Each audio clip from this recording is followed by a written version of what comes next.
So while I'm talking, I'll just introduce myself to folks. My name is Rob Beam. I'm the member of the board of the North Urban Human Service Alliance. There are other board members here, and I'll ask you to wave and say hi, but that will only work for the one screen you're on, but it's still worth doing. Welcome to our celebration of Affordable Housing Week. We're pleased to be doing this. It's the 7th year for Affordable Housing Week, which is sponsored by the Housing Development Consortium. And this year really marks a milestone. It's a chance for us to come together to recognize all the hard work cities in North King County are doing to address what is a housing crisis, resulting in many of us being unstably housed. And the challenge continues to grow. And the great news is that, like I said, cities in North King County are working hard to figure out how they will address that challenge. It's a challenge for housing supply completely. It's a particular challenge for housing that's affordable to everybody who lives and works in our communities. Like I said, this is a celebration today. It is part of Affordable Housing Week, and Housing Development Consortium is sponsoring activities throughout the region. Chad and I were just talking about an author event this evening, but there are other online events happening and other in-person events. Chad, who's here with the Housing Development Consortium, will be posting information about some of those events and about Affordable Housing Week in the chat. So welcome all. As I mentioned, we're joined by people from not just 4 cities, but all 5 cities in North King County. In addition to the people who you will be speaking today, I want to recognize a few others in our audience. Representative from Lauren Davis's office, State Representative and Bothell City Council Member Davina Dewar, from Woodinville, Mayor Mike Millman and Council Member Sarah Arndt. Thank you for coming. Also, Lake Forest Park City Council members Semra Riddle and Tracy Furatani. Thank you for joining us. And Amy Cassett, who is a director of the North Shore School District. Delighted to have school board leaders here with us. As we're joining, we won't have a chance to all introduce ourselves, but the chat is available. So please, if you would, rename yourself appropriately, indicate where you're from, where you live, or where you work, what community you identify with. You can introduce yourself, the organization you're a member of, or if you're like me, I'm just a guy. I live in my neighborhood. That's Wedgwood, so you want to name that.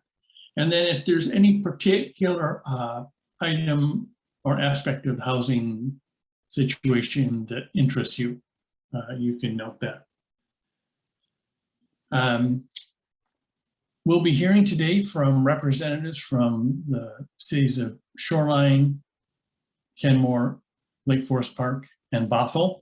I'm not going to read the slides in front of you. You can all read and see who these gracious people are. We've asked everybody to take about 10 minutes to describe what their cities are doing, with a particular eye towards ways that we can get involved in that activity.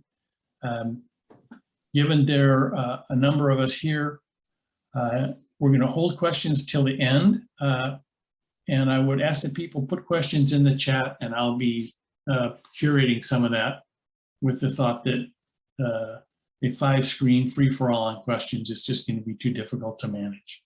So thank you for your attention. Thank you for your interest. Thank you for being part of the North King County community that cares for all of our residents. I hope you'll look up nuhsa.org, nuhsa.org, to learn a little more about our organization and consider joining as a member. We're as strong as our membership. With that, I'm going to turn it over to the city of Shoreline to begin their presentation. Well, good Councilmember afternoon. Robertson. Thank you. Thank you so much, Rob. It's great to be here on behalf of the City of Shoreline and with my tag team partner, Bethany Wolbrook-Dunn, to get the conversation started today. It's really great to be here with our sister and neighboring cities.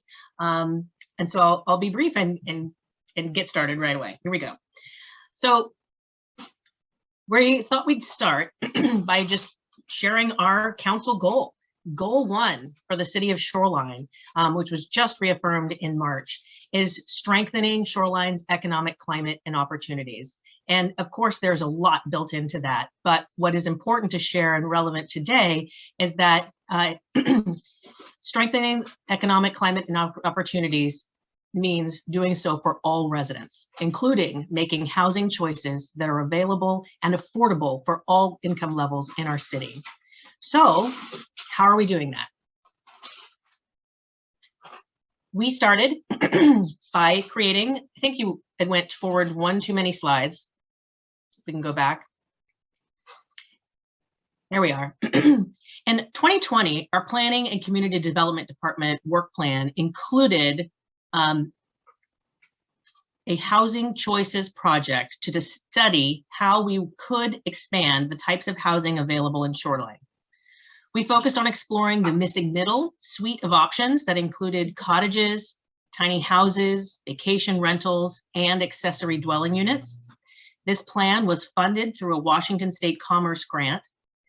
And the Housing Action Plan is going to be used to inform future decisions that we make in Shoreline on our goals and work plan priorities on the topic of housing. So it was published in May of 2021. As you can see there, and we are going to make sure that we add a link into the chat for anybody who would like to dig in and read that Housing Action Plan in detail. It's definitely worth a read. Okay, so we've got the plan. You're going to have a link to see it. And if we could advance the slide. Council then took a really, good long, look at it, had a study session to review and decide which of the strategies presented in the plan and actions that we were going to prioritize as a response in our community. So these are the criteria that we use to make those decisions: increasing the supply, variety, affordability, minimizing displacement is key, and preserving existing housing that we have. So here is the outcome. As recommended by our Shoreline Planning Commission and supported by the Shoreline City Council, these are the current and ongoing works happening at the staff level in Shoreline that are going to be brought to the council back for review and implementation within the calendar year. And it's worth noting that within our Volunteer Planning Commission, several members have established an affordable housing subcommittee just to continue to put an enhanced prioritization on this conversation within their work. So yes, deep green incentives, cottage housing regulations, standards for single family lots, affordable working with partners, land trusts, and we'll talk more about identifying city surplus property and how we are utilizing that as well. Next slide. We're gonna make you wait for it. Here, oh, there it is. Okay, so in Shoreline, a big part of our affordable housing efforts right now is connected to the 2 light rail station areas. We have 2, and we're going to talk about a couple of these programs. Here's the first one. So I'm totally on the wrong slide. Sorry, multifamily tax exemption. We have in 2002 and updated several times since, the multifamily tax exemption program is available in 9 different zones within our city that are concentrated, and yet they are spread out throughout the city in our more commercial areas. It's worth noting that the 12 or 20 years, the 20 years, a new pilot program that just went into effect within the last 6 months or so. So we're waiting to see how that moves forward. And now we'll move on to the station areas. Thank you so much. So yes, we developed in Shoreline mandatory affordable housing as part of the significant station area upzoning that was completed around the 145th and 185th light rail station areas in Shoreline, right along I-5. If you've driven through, you can't miss it. Construction of those stations is well underway, scheduled with a 2024 opening. And so we just toured it earlier this week. The development that's happening around there is really starting to take shape. This new crop of affordable units that will be available there, it's going to be available within the next couple of years. It will be transit-oriented development, so it meets, you know, multiple hits on multiple points. We're going to get people in, they're going to be close to light rail, and we're excited to be moving forward and see that come into shape. I'm told that, you know, this is a welcome audience for these kinds of numbers that my husband wouldn't understand them, but here's a take a look at and what we're looking at in terms of affordability in the station areas. Okay, so that's a look at what's coming for the city of Shoreline. Here's a look at what's currently in place and how Shoreline is making some investments in affordable housing. In addition to community development block grant funding that supports Compass housing during development and recent repairs, CDBG also funds a minor home repair program for income qualified households, and it helps keep people safely in their homes in our community. The city also uses general funds to contribute to operations at the Oaks Enhanced Shelter, which I know many of you are very familiar with and we are very proud of. We provide permit fee waivers, and those are available for affordable housing projects. And we will move on to the next slide, which has to do, I'm going to toss to Bethany to talk about this one. Thank you, Deputy Mayor Robertson. Just a couple of comments regarding this project. One of, as Councilmember Robertson mentioned, one of our priority actions would be to look at surplus land that is available that the city owns to make available for developers in terms of affordable housing. This is a project that has been several years on the way. Property was purchased as the construction of the Aurora Corridor project came up through the city. We were required to purchase property within and create a larger right-of-way for the reconstruction of the roadway. This was a property located on Aurora and about 178 that remained after the project was complete. Rather than put it out on the market or do other things with it, it was decided through council action that we would make it available for a housing development.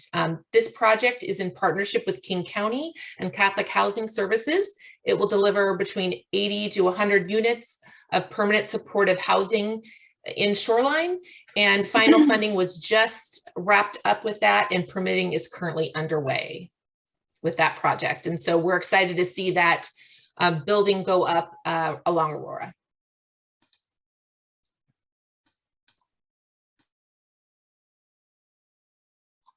And so to wrap up the Shoreline portion here, and just with the future of affordable housing and what we want that to look and feel like in our city of Shoreline, we know that by adding higher density, we're bringing more individuals and families into our city.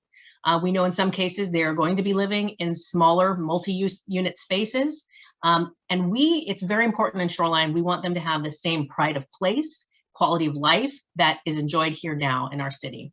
So we are passionate in Shoreline about access to parks and open spaces. We have prioritized acquiring property in and around the light rail station areas for precisely this purpose.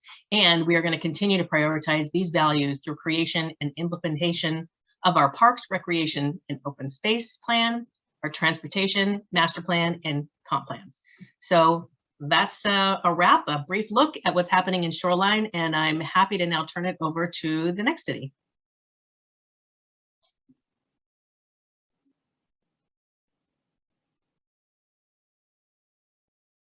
Oh, Rob, you're muted there. Mm-hmm. Well, now I'm not. Next up, we have the city of Kenmore, Deputy Mayor Herbig, and take it away.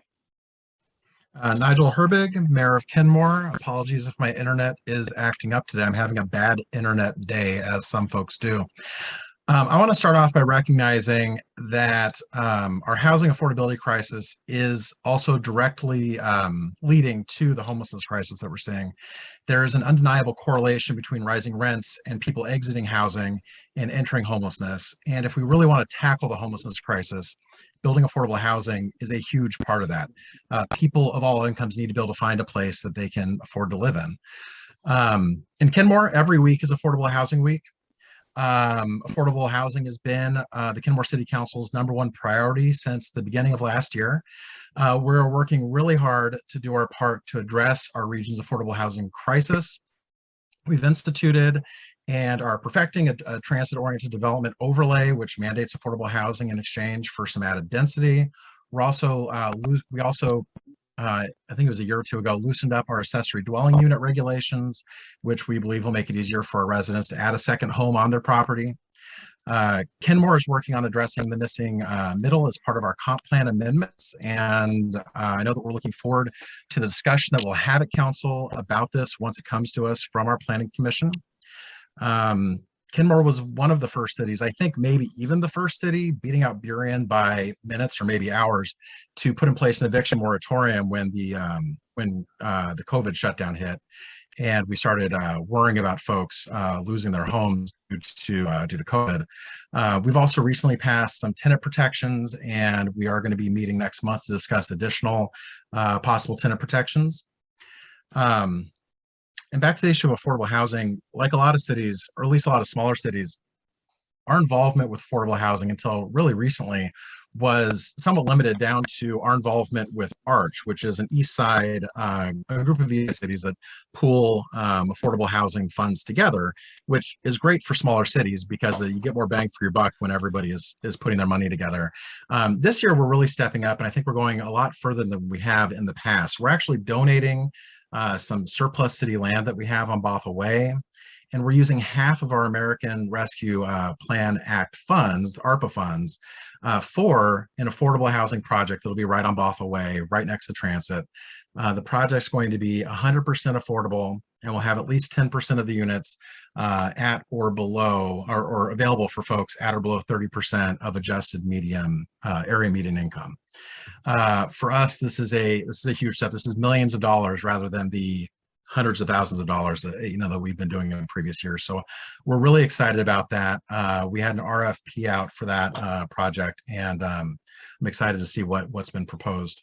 I'm going to turn things over to our Assistant City Manager and ARPA Fund Administrator, Stephanie Lukash, who can share more details about these efforts.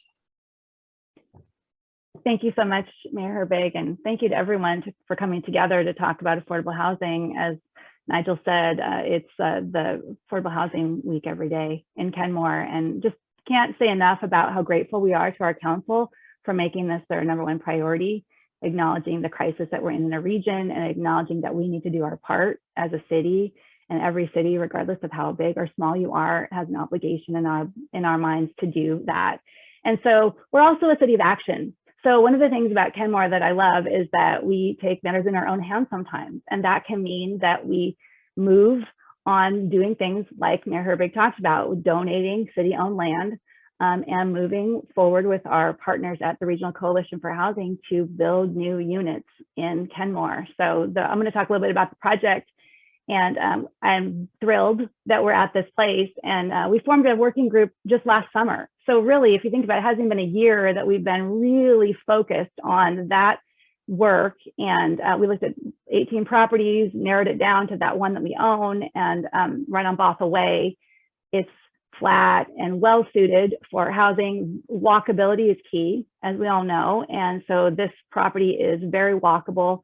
And I want to just acknowledge the Regional Coalition for Housing, who has been a partner with us at the table since day one of this work last summer. And to Mayor Herbig's point, I mean, we've paid into the Arch Trust Fund for years, and we're very committed to the partnership. And it's been wonderful to be able to work with them. And we've actually leveraged $3 million of the Arch Trust Fund as part of our work and our collaboration and their acknowledgement of the level of effort that we've put in and the priority that we're putting on this and the push we are making to break ground soon. So we have selected that property, and as Nigel said, on April 22nd, we closed the RFP. We worked collaboratively with Arch and also with a capstone team of graduate students at the University of Washington. It was so fun. I applied for it. We received on an affordable housing team of graduate students to work with us, and they've been instrumental in this, all the behind the scenes work and the research and legwork that they've done. So we've had a team of city employees, Arch employees, and University of Washington students who came together. And it was funny because Lindsay Masters at Arch, at one point we said, well, what's our goal? And she said, 3 strong proposals is what we need. And that's what we got. We got 3 strong proposals. I was joking with her. I said, you should have said 5 strong proposals. You probably would have got 5 if you said it, but she said 3, and we got these. Just, it's a great problem to have.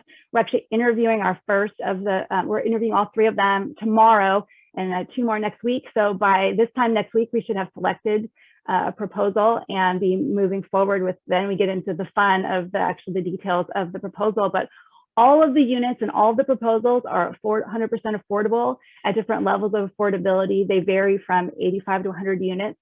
So we're going to put a significant number of new units of affordable housing in Kenmore at that downtown kind of site, right in our bullseye of our downtown. And we're delighted about that. And we hope to break ground next year on this project. So we're moving fast. As I said, we take action, take matters in our own hands, and just grateful to everyone. And it starts with our council who said this is a really important thing we're doing and we need to do our part. So I'm happy. I will put in the chat a link. We have a web page for this work, and you can see the RFP, you can see all the work that we're doing and the site and more details about that. And I'll also provide a link to our council's priorities where you'll see that affordable housing and increasing affordable housing stock is our top priority. So again, thank you for having us. Thank you to Mayor Herbig for your remarks. Glad to be here. And thank you to all the cities for doing our part. It is a crisis, and happy to do our part in Kenmore to support that. Thank you, Kim. Wow, lots of just dreams being fulfilled here. Stephanie, if you could maybe put in the chat the levels of affordability that you anticipate for that project. Absolutely. As Councilmember Robertson said, this audience can handle data Sure. and numbers. Yeah, and they know absolutely. what AMR means, things like that. So next up, I'd like to welcome the city of Bothell. I had my list here of everybody that was speaking that just scrolled away. I think Planning Manager Dave Boyd is going to lead off. Mayor Thompson and Councilmember Aldrich will also be making comments. So thank you for being here from Bothell. And thank you for having us. I'm Dave Boyd. I'm a senior planner in our strategic planning division. And I'm going to kick it off, just give a quick snapshot, a high-level snapshot of what we've been doing in Bothell with regard to affordable housing, past and recent efforts. Starting with way back in the 90s, Bothell was one of the first communities to institute protections for mobile home parks, and a number of communities have followed our lead and on that. We more recently have instituted our first inclusionary zoning through some affordable housing overlays, and just last year we adopted a multifamily tax exemption program. Ongoing, I'm also going to talk about ongoing and upcoming efforts to address middle housing, parking reductions near frequent transit that are also tied to affordable housing, and additional inclusionary zones. So next. I think there's a bit of a lag here, but okay. So as of now, these are the existing areas where we have affordable housing overlays or affordable housing requirements. First of all, in downtown, on the right side of the image here, and this also shows a couple of the mobile home park overlay areas that I talked about. But more recently, we have added the 4 affordable housing overlays in various parts of our downtown, where we've been able to increase capacity and create a nexus for an affordable housing requirement in 3 of the cases, and in 1 case, we did it as a voluntary incentive. To date, we haven't, the one project that's moving forward under these new provisions is the incentive project, which is going to be very low and low income senior housing on one of the surplus properties along 522. The other area where we've recently instituted affordable housing requirements is in Canyon Park. We just completed a sub-area plan for the Regional Growth Center in Canyon Park. So all of the R zones in the colored areas on the map there do have affordable housing requirements for new development. So basically the pink and orangish, red and orangish areas in Canyon Park. Next.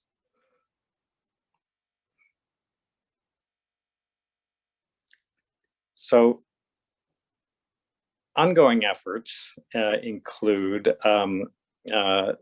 middle housing code amendments, and these are based on priorities in our housing strategy, which we last updated in 2018, that call for flexibility for innovative housing, including everything from carriage houses to cottages and other middle housing types, to provide affordable housing with capacity increases, and to provide affordable housing for families.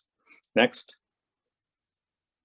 Those 2 images, by the way, are some of the existing middle housing in Bothell's lower Maywood area. So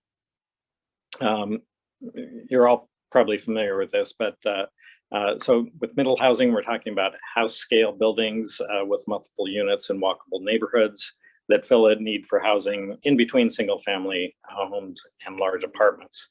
And as these diagrams show, it could be a transitional zone between single family zoning and more dense apartment housing, but we're also looking at ways to allow middle housing throughout our single family area, so scattered throughout the single family area. We have started that effort with Planning Commission, and we're having a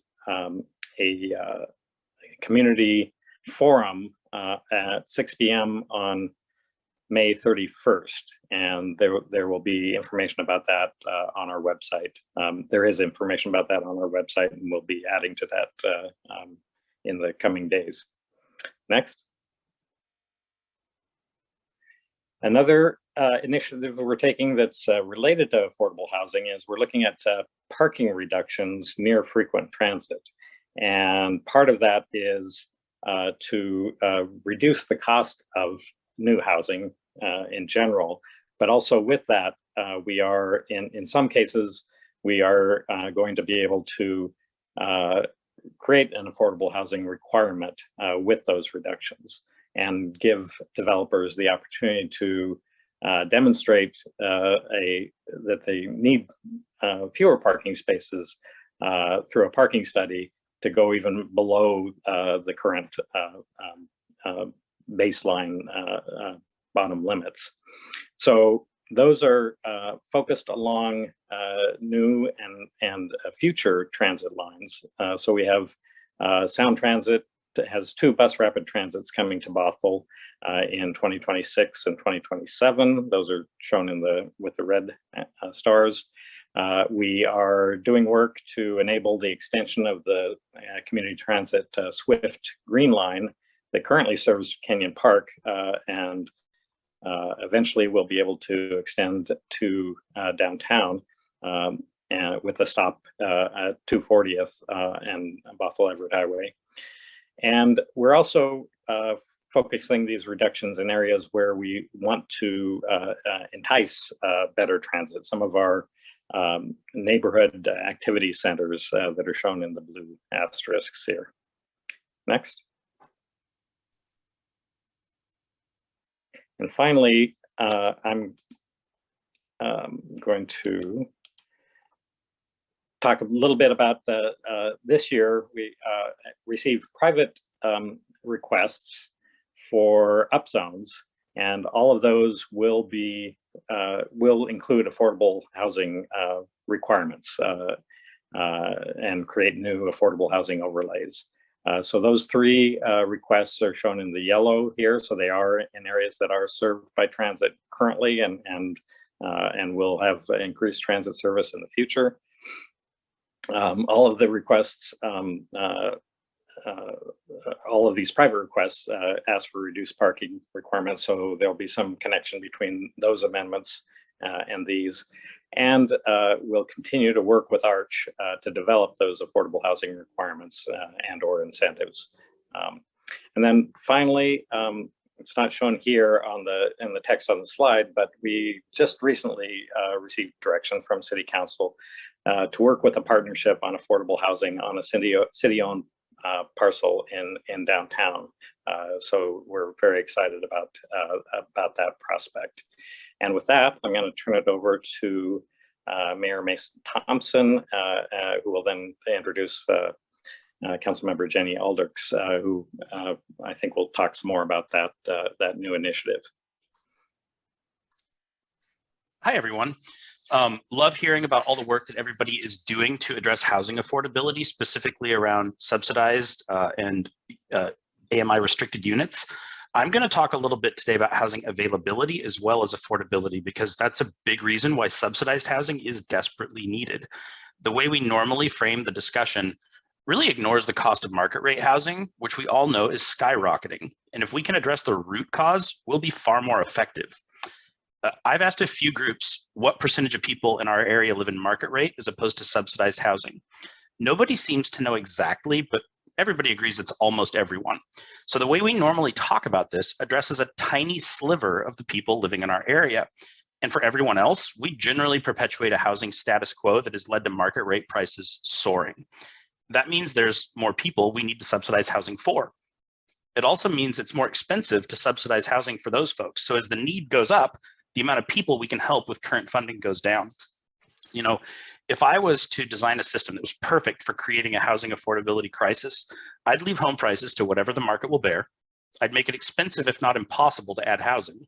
Then I'd put that area near a booming high-wage job center. Sound familiar? We import people making $200,000 a year and don't allow housing to be built for teachers and service workers to stay here. We displace them as a policy choice. And by the way, when all of those people drive their cars 15 miles each way to get here, I'd also complain about how much traffic there is, to say nothing about climate change from all those lane miles. Now, don't get me wrong, we will always need subsidized housing, and it's the responsibility of those of us with homes to make sure that those of us without are housed. But if we don't focus on creating more market rate housing in less expensive forms, the need for subsidized housing is going to keep getting worse faster than we can keep up with it. So my ask for everyone here is that when your city has conversations around allowing more housing, is that you'd remember this week and you'd support making housing more available, even if it doesn't come with an affordability guarantee. Price is the dependent variable on the supply and demand curve. And if we want a different outcome, we need to focus on the parts we can control. In this context, that's housing supply. We can allow a lot more of it to be built. And while more supply isn't a silver bullet, there is not a solution to this crisis without it. So what you do during those discussions directly affects these. And if you aren't for zoning changes that result in more housing availability, you shouldn't say you're for more housing affordability, because they complement each other. They don't compete with each other. As we update our comp plan in Bothell, they're both going to be a focus of mine. And I hope that you would all ask leaders in your city for the same thing. Thank you. And pass it over to Councilmember Aldrich. Thank you, Mayor. I want to build off of what everyone has said here today, but do some storytelling and really make it real. In 2016, there was a, and this is sort of my entry into the affordability arena. In 2016, a single mom, was a pregnant single mom with 5 kids, showed up on the doorstep of a church here in Bothell, and that church rallied around her. To provide housing, to connect her with social local services, to find her affordable housing. And that church happened to be my congregation on West Hill in Bothell. And we started figuring out how to be involved as a community. We got involved with the with KBIG, the Kenmore Bothell Interfaith Group. And from there, we got involved with Lake City Partners for Ending Homelessness. And we were able to see just how inspiring it is when a number of congregations, people across our community, decide that they want to make a difference and that they want to help. That way, we were able to build or create a winter shelter, and just to see where that turned into. That winter shelter a few years ago became the Oaks in Shoreline. That NUSA became the leader that we see today through those efforts. And even Bothell United Methodist here became a leader in creating an affordable housing project here in Bothell called Bothell Urban. Dave Boyd mentioned that, and we're really excited to see that partnership with King County and King County Habitat for Humanity. Just like has been said by others here today, housing is intimately related to homelessness. That part of preventing homelessness is addressing or is providing affordable housing, both in housing types and housing affordability.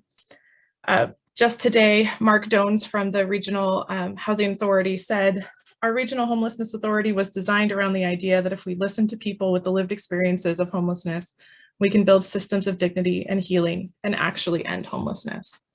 And when we look at people like, you know, this single mom who showed up in my congregation here in Bothell, we see people get inspired to help. We see it turn into community organization. We see people running for office. That's kind of how I got here. I started out on the Planning Commission and ran for office. And so when I talk to members of the community, I know that people can get involved because they care. And so just like Mayor Thompson said, pay attention to what's going on at your city level. Speak up in support of affordable housing in variety and affordability. And also, so we have coming up here the Health Through Housing Initiative. We're going to need community support in making sure that that can be implemented in our community. And if this is a big ask, but considering the possibility of building an ADU on your property so that you can be part of the solution and host people who are seeking affordability in our community. That is what I wanted to share with you today. I know that we have just people across North King County who want to see this want to see the goal of ending homelessness and get affordable housing available for each person so that we can reduce displacement. I know that we'll be able to do that by working together. Thank you. Well, thanks everyone. Wow. What a great discussion of the range of issues that get raised when we start talking about the question of how do we ensure that everybody who lives in our communities has access to stable housing.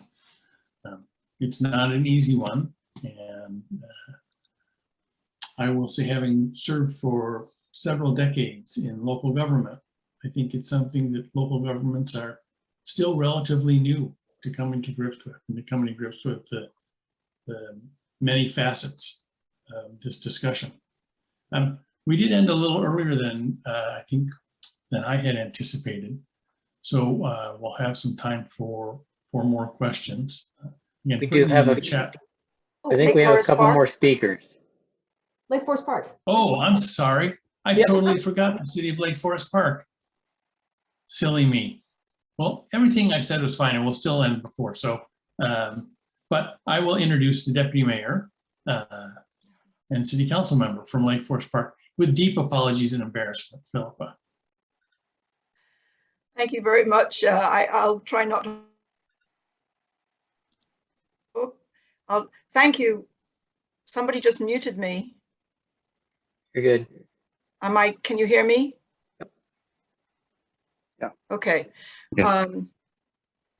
Well, thank you, Rob. I'll try not to hold this against you in the future that you forgot us. So I'm here today with my planning director from the city of Lake Forest Park, Stephen Bennett, and he has the slides, I hope. But first, before we get going on the first slide, I'd like to introduce you a little bit to the City of Lake Forest Park.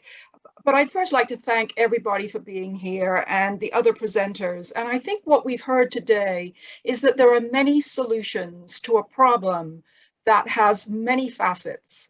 And we each individual city has its own unique ways of contributing to solving this problem, and Lake Forest Park is among them. So thank you everybody for being here.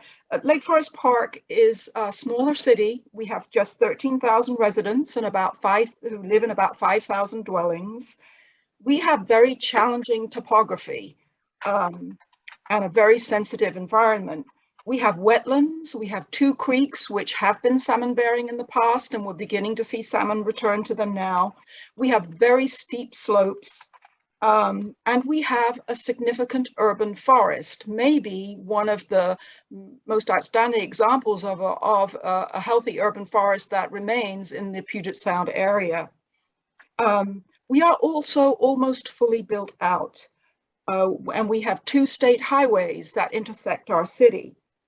So the challenge in our community is to balance the critical need for more housing and affordable housing with the existential crisis of climate change and the ability to preserve our climate resiliency. Now, we've addressed this through protecting our wetlands, steep slopes, and particularly protecting our trees. So we have to balance all of these issues, and I know you do in your cities as well. Our comp plan calls for diversity of housing options, including affordable housing, and it's something that we as a council have discussed many times. So let's move to the first slide if we could. No, that's not the first slide. Sorry. There we go. Okay, good. So I just really, because a lot of people actually don't know this, King County, Lake Forest Park is fortunate to be the home of a King County Housing Authority apartment development. It's called Woodland North. It has 105 units. They are either have 1 or 2 bedrooms, or they're, I forget what you call that when there's no bedroom. But they're open to families, seniors age 55, and to disabled persons. So we start with that base in our city, and we're very, very grateful that King County is there and glad to have these folks as our neighbors. Next slide, please. So to add to our housing options, the City Council took 2 very important actions in 2021, and these actually both had been under discussion for quite some time. Our town center is at the intersection of the 2 state highways, 104 and the 522, so otherwise known as Bothell Way and Ballinger Way.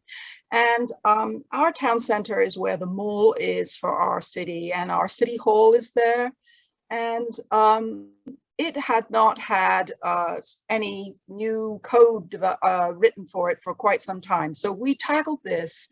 And what we did is to allow, for the first time, there to be a building of residential units there. And what we have said in our code is that they must have affordable housing, and that they could indeed receive the multifamily tax exemption for that.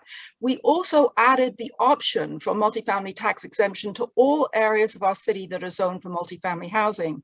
Those areas all tend to be along the 2 state highways, because access to transit, as we all know, is critical for families and individuals who are in need of affordability in their homes. And here in Lake Forest Park, we have a very significant last mile problem.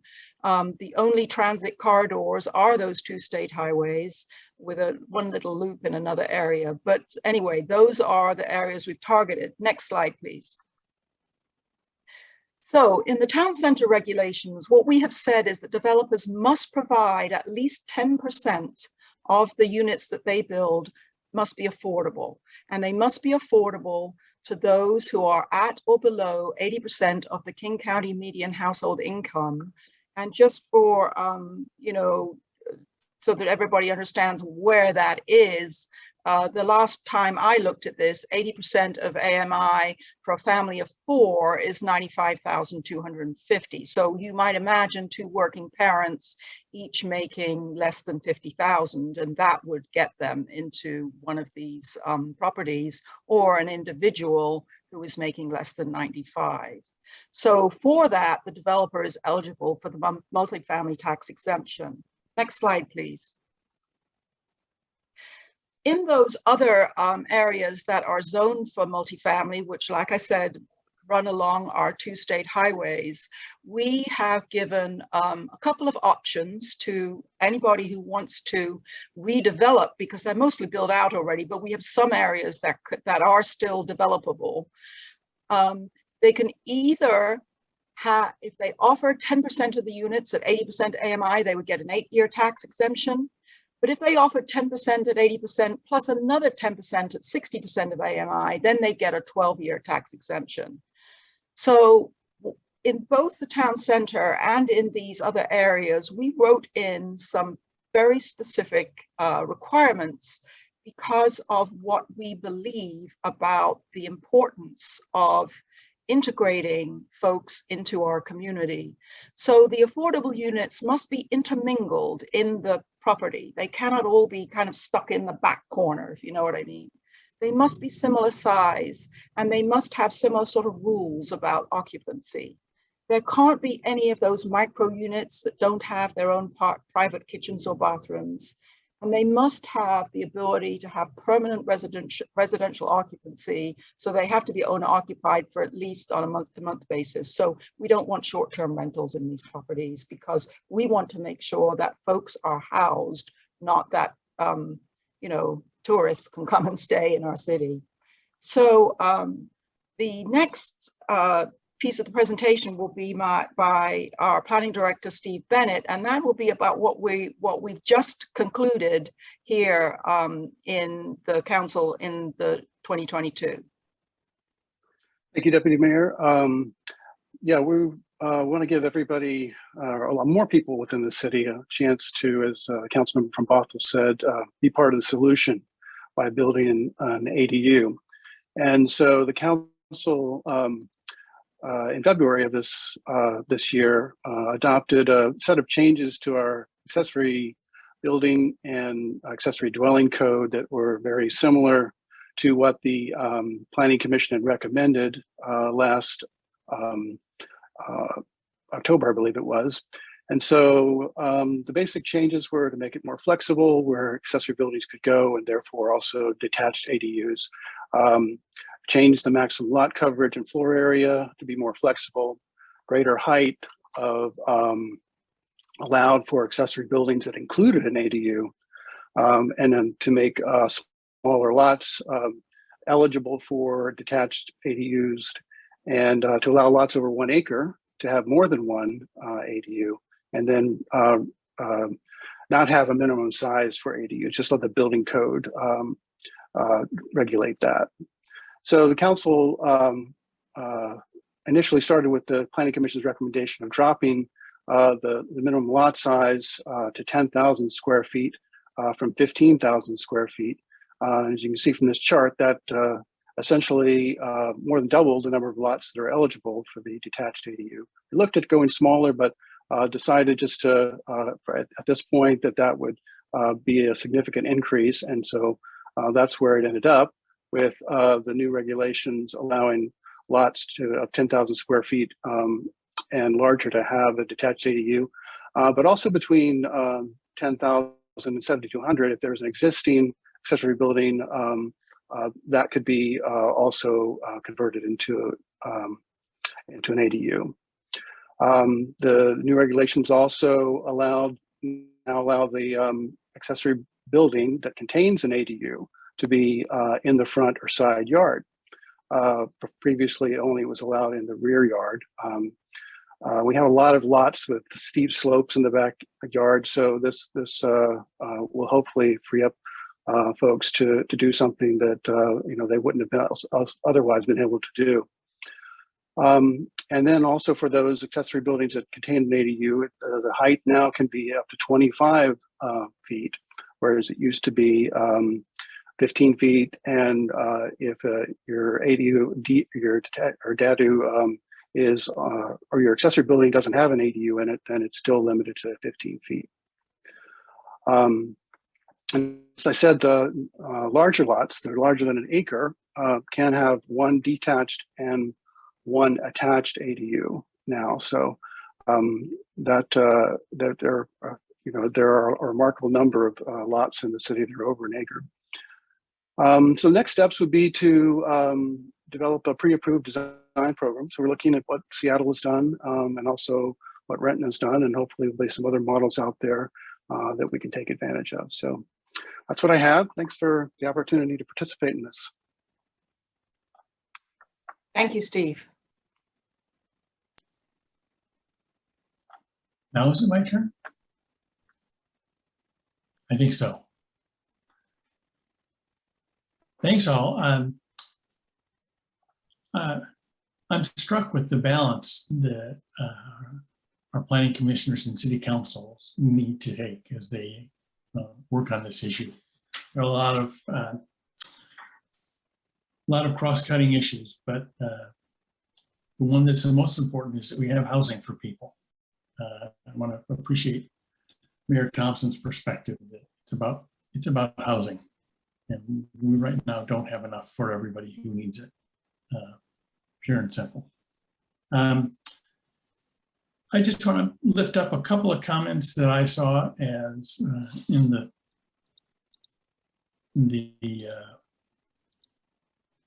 chat.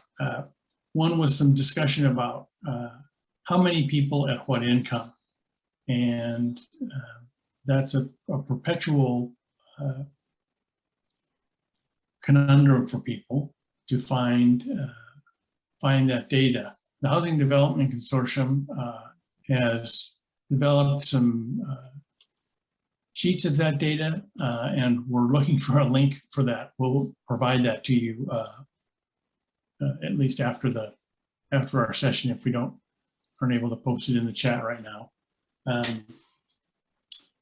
And then I wanted to lift up some things that Chad put in the chat about events happening this week, particularly one around tenant protections, which is an area that Mayor Herbig mentioned that Kenmore is actually in the lead of North County cities in considering this. And these protections are not without some discussion amongst people. So it's very helpful for us as advocates to be a piece of that work when councils take this up.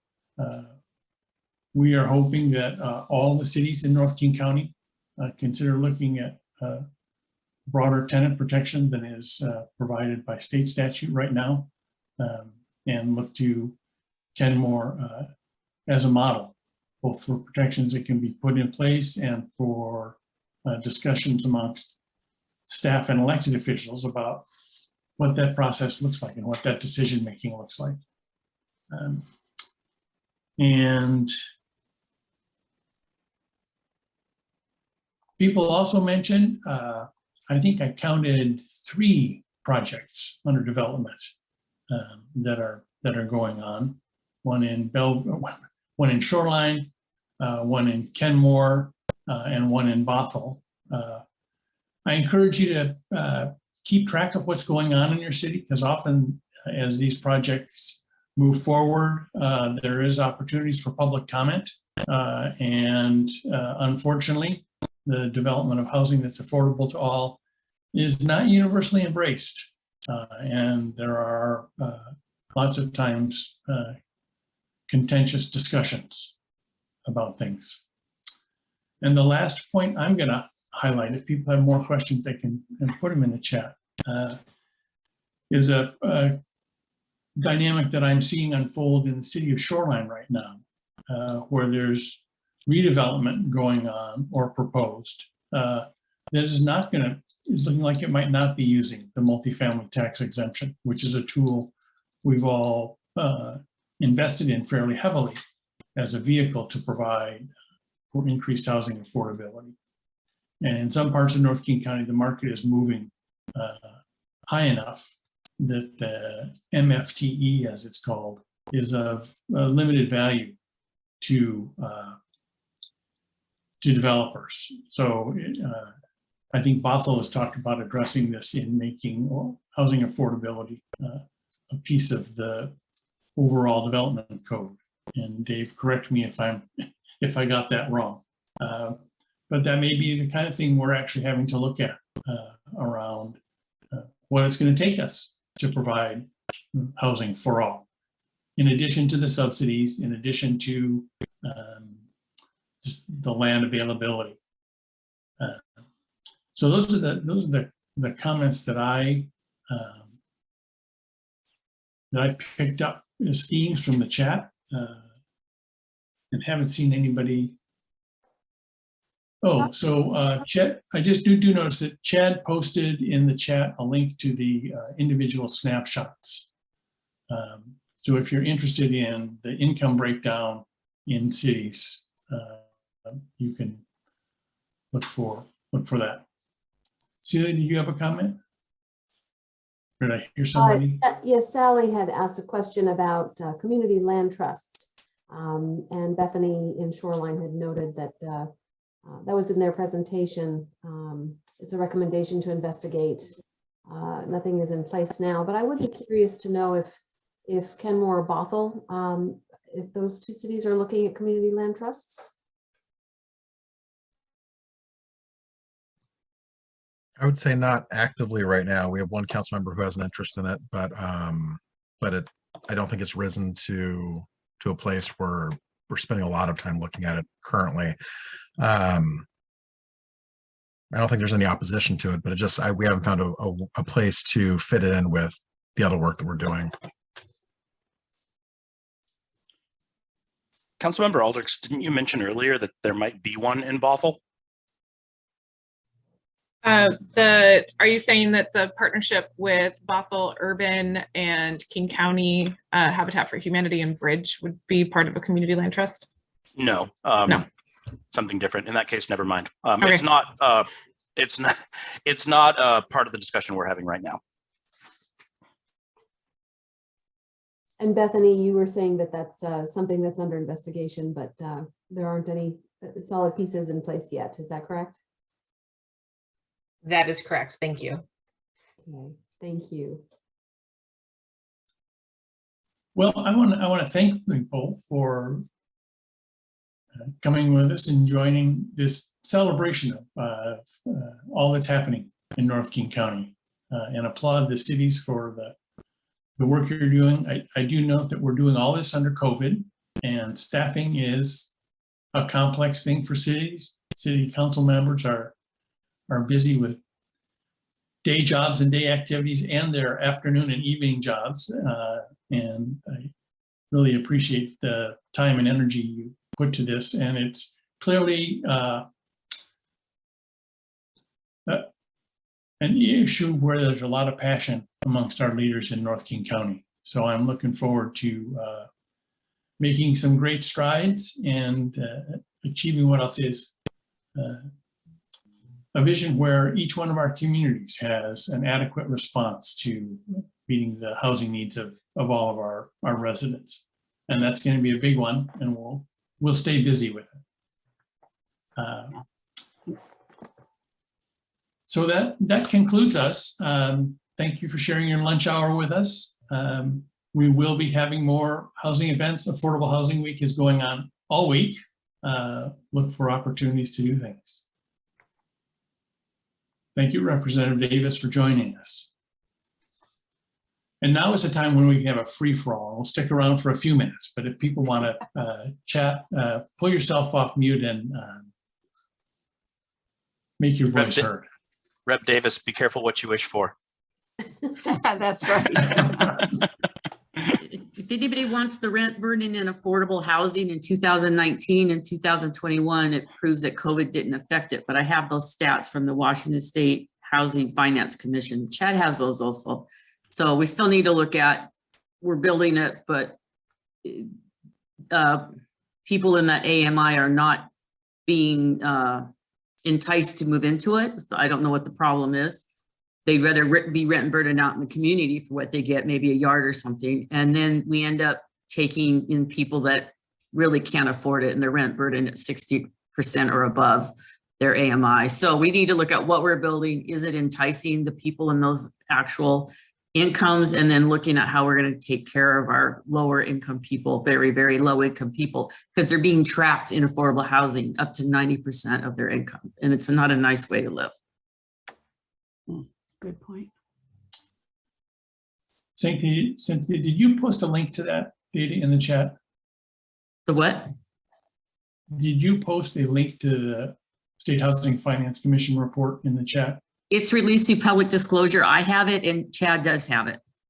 It's Okay. pretty rough Excel spreadsheets. We need to find some more money to make it more usable, but the Washington State Financing Commission wants about $1,600 more. There was a little mistake. I wanted it per property. I got it per owner. I got it per county. I got it per city. I got it per zip code. I didn't get it for each actual property. And they want $1,600 more to develop that report.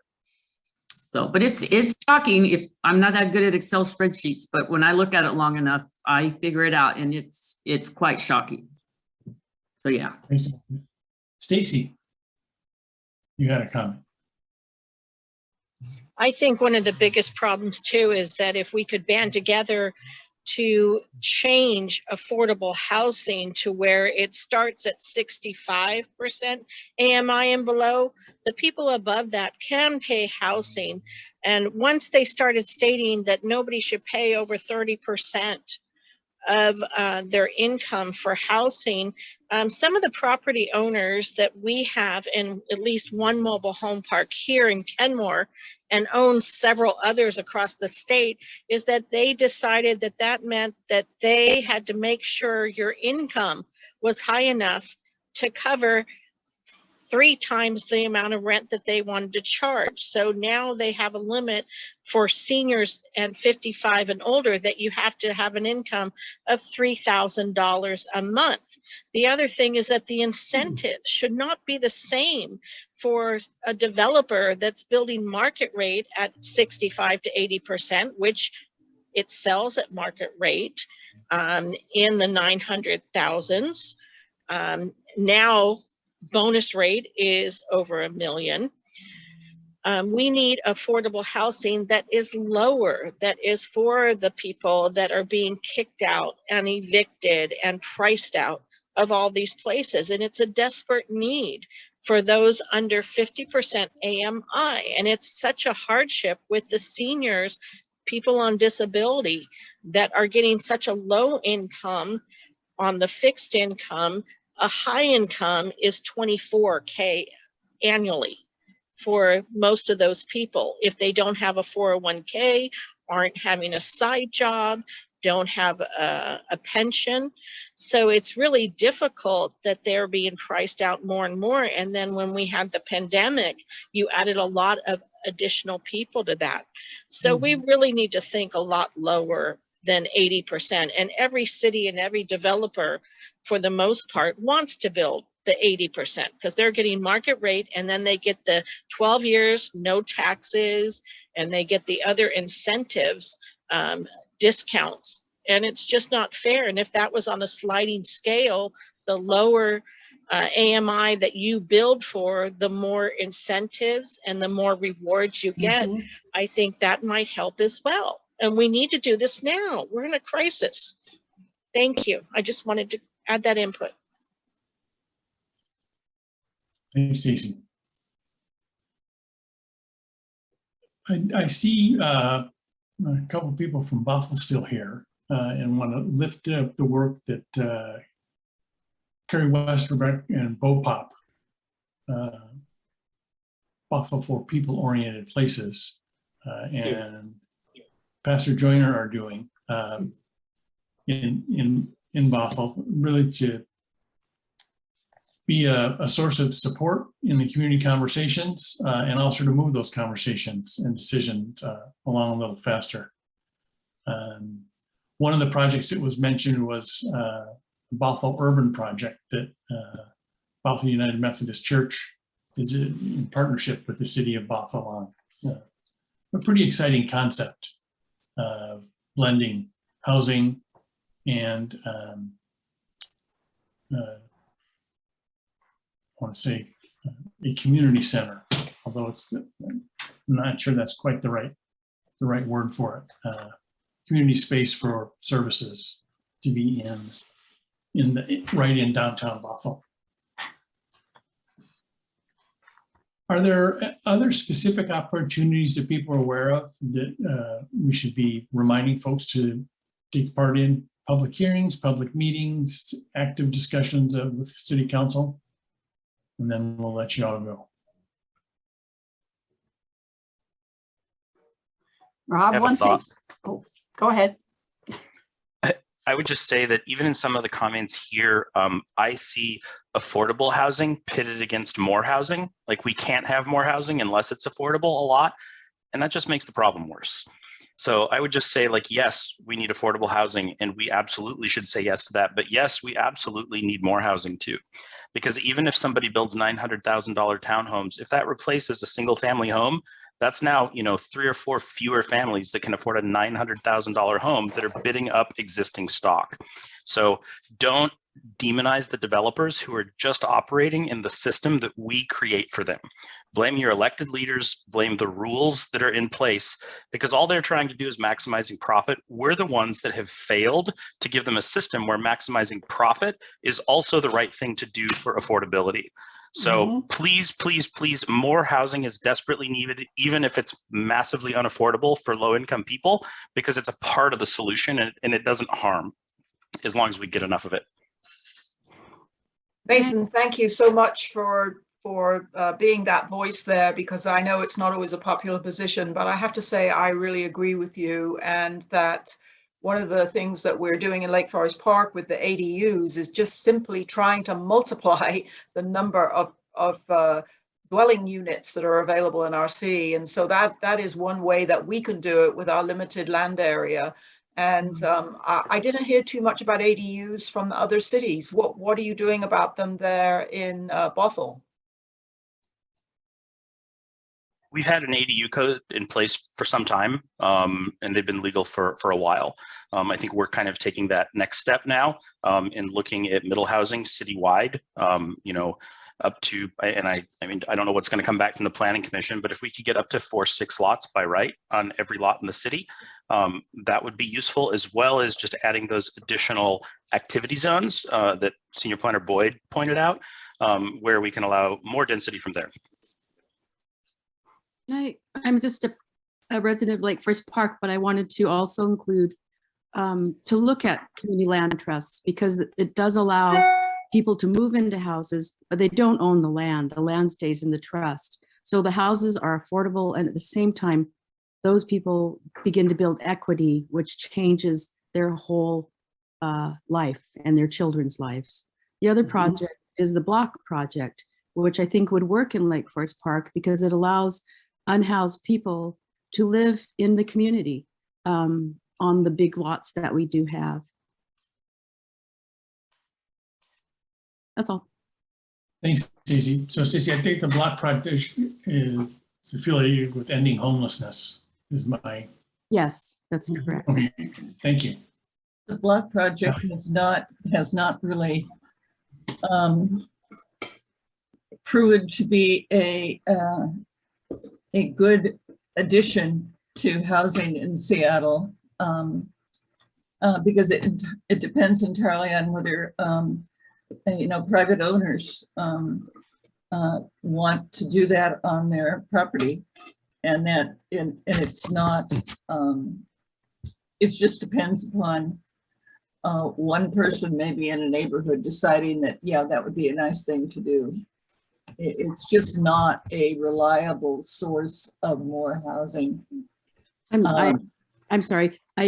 In our community in Lake Forest Park, we have a family who's actually directly related to that project, and they are doing things. They're making headways, and for Lake Forest Park in particular, where we do have large lots, with the ADU requirements that have changed, there have people who have or are interested in doing this. So it's just, I think being open is one of the most important things to all options. And this is just one more option.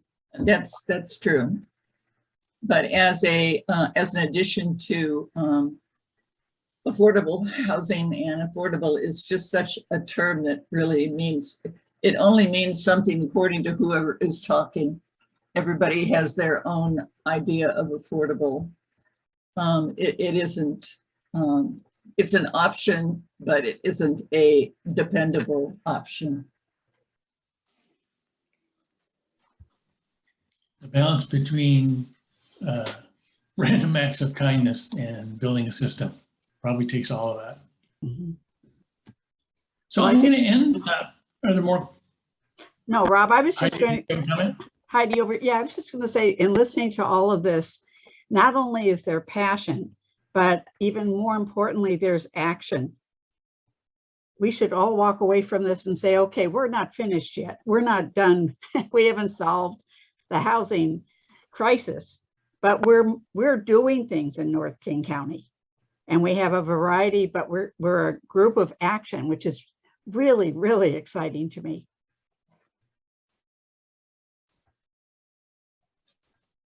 So I'm going to end with a little ad for North Urban Human Service Alliance. We are a volunteer organization of advocates and activists. We meet monthly as an organization, and we have committees working on 2 tracks, which actually intersect quite frequently: housing and homelessness and advocacy. Which is the chicken and which is the egg in that. I invite you to join us as a member, to join us as a participant. Amplifying our voices does just that, makes the work more fun because you're doing it with other people, and makes the work more impactful because you're doing it with more people. So look us up at nuhsa.org. NUHSA. And I look forward to seeing you at another specific NUHSA event or a housing event. So thank you all. Thanks, everyone. Thanks, everyone. Yep, thanks. Have a great day. Enjoy this wonderful sunshine. Maybe we'll get some heat out of it in the next couple of weeks.